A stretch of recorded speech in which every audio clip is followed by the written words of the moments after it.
The name most people recognize is Hercules, but that is actually the Roman version, adopted centuries after the original myth was born. To the ancient Greeks, he was Heracles, meaning the glory of Hera. That name carries a bitter irony, because Hera, queen of Olympus and wife of Zeus, spent her entire divine existence trying to destroy him. Naming him after her was a desperate attempt to calm her fury. It never worked.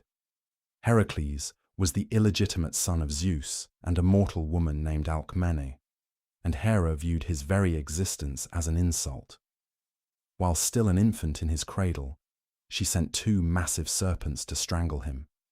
The baby grabbed both snakes by the throat and crushed them, laughing. That moment set the tone for everything that followed, a life defined not by easy triumph, but by suffering, endurance, and a darkness that modern retellings almost never show. Heracles grew into a celebrated warrior, married a woman named Megara, and built a peaceful life with several children. Then Hera struck again, this time attacking his mind rather than his body. She sent Lyssa, the spirit of mad rage, to possess him. In a sudden hallucination, Heracles believed his home was filled with enemies. He drew his weapons and killed his own wife and children with his bare hands. When the madness lifted, he found himself surrounded by their bodies. Consumed by guilt and horror, he traveled to the oracle at Delphi, seeking any path toward atonement. The oracle delivered a crushing answer. He was ordered to submit himself entirely to his cousin, King Eurystheus of Tiryns, a cowardly ruler Hera had engineered to be born moments before Heracles, stealing the kingdom that should have been his. Whatever Eurystheus commanded, Heracles had to obey without question. What followed became the most famous series of tasks in all of mythology. Originally set at 10, the labors were increased to 12 after Eurystheus disqualified 2 on technicalities. Heracles strangled the Nemean lion with his bare hands, then wore its impenetrable hide as armor. He slew the Linnaean Hydra, a serpent that grew 2 heads for every one removed, by cauterizing each stump with fire. He hunted a sacred golden-horned deer for an entire year without harming it. He cleaned thousands of years of accumulated filth from the Augean stables in a single day by rerouting 2 entire rivers. He traveled to the far western edge of the known world to steal cattle from a 3-bodied giant. He briefly held up the sky itself while the Titan Atlas retrieved golden apples for him. And in the final labor, he descended into the underworld, subdued the 3-headed hound Cerberus with his bare hands, dragged the beast into the living world, and then returned it unharmed. Even after completing every labor, Heracles found no lasting peace. Years later, while crossing a river with his new wife Deianira, a centaur named Nessus attempted to assault her. Heracles shot the centaur with an arrow dipped in hydra venom. As Nessus lay dying, he whispered a lie to Deianira, telling her that his blood was a love potion that would keep Heracles faithful forever. She believed him and saved the blood.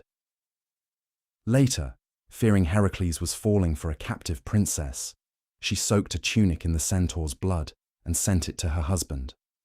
The moment Heracles put it on, the body heat activated the dormant hydra poison. The robe fused to his skin, burning through flesh down to bone. Unable to remove it without tearing himself apart, he climbed Mount Oeta, built a funeral pyre, lay down upon it, and ordered his followers to light the fire. His mortal half burned away entirely. His immortal half ascended to Olympus. The story of Heracles did not stay confined to poetry and theatre. It became one of the most powerful political tools in the ancient world. Sparta maintained 2 royal families simultaneously, and both claimed direct descent from the Heraclidae, the sons of Heracles. When a Spartan king issued a military command, he did so as a living descendant of the greatest demigod in history. That lineage was not decoration, it was the foundation of their authority. Alexander the Great similarly weaponized the connection. His royal Macedonian dynasty traced its bloodline to Heracles through his son Temenus. During his conquest of the Persian Empire, Alexander issued millions of silver coins circulating from Greece all the way to India. The front of each coin showed Heracles wearing his lion's skin, with facial features subtly modelled on Alexander himself, deliberately blurring the boundary between the conqueror and his divine ancestor. While Alexander used the comparison as subtle propaganda, the Roman Emperor Commodus took the obsession to a genuinely disturbing extreme. Commodus, who reigned from 177 to 192 Anno Domini and was the son of the respected philosopher-emperor Marcus Aurelius, declared himself the living incarnation of Hercules. He adopted the official title Hercules Romanus and commissioned marble busts portraying himself draped in the Nemean lion skin, holding a club and golden apples.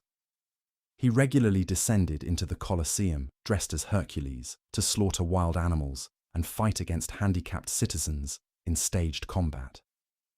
He even removed the head from the massive 100-foot bronze colossus statue near the amphitheatre and replaced it with his own face. After his assassination, the Roman Senate ordered his memory erased and his statues destroyed. Yet some busts survived, hidden underground by supporters, and were rediscovered centuries later. When Christianity swept through the Roman Empire following the conversion of Constantine in the 4th century Anno Domini, the old pagan gods were systematically dismantled. Heracles, however, presented early Christian theologians with a problem they could not simply ignore. His image was stamped on coins, carved into bathhouses, painted on walls, and worn as personal amulets across the entire Mediterranean world. More troubling for some scholars was the structural overlap between his story and the Christian narrative. Both figures had a divine father and a mortal mother. Both were sent to endure suffering on behalf of humanity. Both descended into the realm of the dead and returned. Both experienced a physical death followed by a spiritual ascension into heaven. Some Christian thinkers condemned Heracles as a symbol of pagan corruption. Others argued he represented an imperfect cultural stepping stone that had prepared the ancient world to understand the concept of a suffering savior who conquers death. Strip away the royal propaganda, the silver coins, the megalomaniac emperor, and the animated musical sequences, and the core story of Heracles remains one of the darkest and most human narratives ever told. He never asked for divine strength. He never asked to be the son of Zeus. He was handed a life of impossible burdens, stripped of his family through no fault of his own mind, forced into servitude under a man far beneath him, and sent to the literal edges of the earth to prove his worth. Historians are nearly certain he never existed as a real individual. At best, he may represent a fusion of forgotten Bronze Age warriors whose stories merged over centuries of oral tradition. Yet 3,000 years later, his name remains universally recognized. Dynasties collapsed, empires fell, and entire religions rose and faded, yet Heracles endured them all. Refusing to disappear may have been his greatest labor of all.